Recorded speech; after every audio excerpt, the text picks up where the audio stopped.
नाग पंचमी की कहानी। एक नगर में एक ब्राह्मण रहता था। उसके पास 5 बहुएं थी। श्रावण मास लगते ही चारों बहुएं तो पीहर चली गई, परंतु अभागी छोटी बहू के पीहर में कोई भाई नहीं था।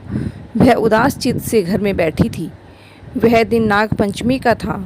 बेचारी अति दुखित होकर पृथ्वी को धारण करने वाले शेष नाग को भाई के रूप में याद किया।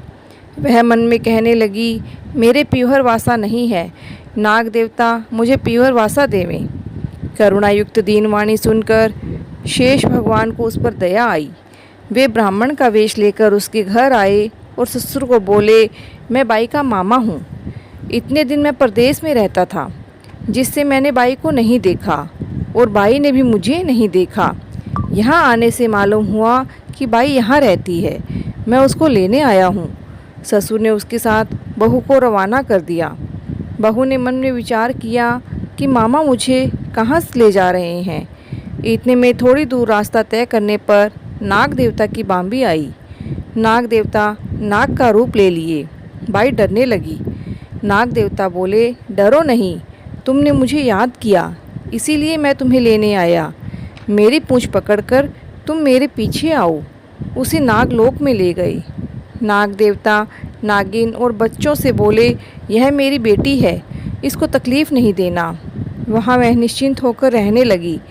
पाताल लोक में जब वह निवास कर रही थी, उसी समय एक दिन नागन का जापा हुआ और शेष जी की कुल परंपरा में नागों के बहुत से बच्चों ने जन्म लिया।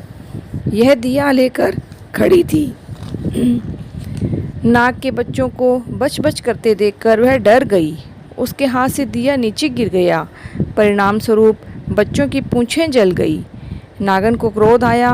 वह पति से बोली, इसको ससुराल पहुंचा दो। एक दिन नाग देवता उसको संपत्ति देकर मनुष्य का रूप लेकर उसको ससुराल पहुंचा दिए। नाग देवता के बच्चे बड़े हुए। माँ को पूछने लगे, हम लोगों की पूंछें क्यों टूटी हुई हैं। जब माँ ने सब हकीकत बताई तब वे बच्चे क्रोध से भर गए और नाग पंचमी का दिन था। इधर वह अपने भाइयों की बाट देख रही थी। वे आते नहीं दिखे। तब पाटे पर पूजा मांडकर दीवार पर नाग देवता का चित्र काट कर लाई और दूध का भोग लगाकर प्रार्थना करने लगी, जय नाग देवता, जहाँ मेरे खांडे बांडे भाई होवें वहाँ राजी खुशी रहें। यह सुनकर नाग के बच्चों का क्रोध चला गया।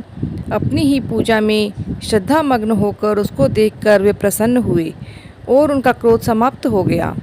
इसके लिए उनके मन में प्रेम उत्पन्न हो गया, जिससे उन्होंने रात को वहीं वास किया। बहन के हाथ से भोग का दूध और मलाई खाकर सुबह रवाना हुए। जाते समय नवरत्न का हार रखकर गए और सर्पकुल से निर्भय होने का वरदान दिया। और उन्होंने यह भी बताया कि श्रावण मास के शुक्ल पक्ष की पंचमी को हमें भाई के रूप में जो पूजेगा, हम उसकी रक्षा करते रहेंगे।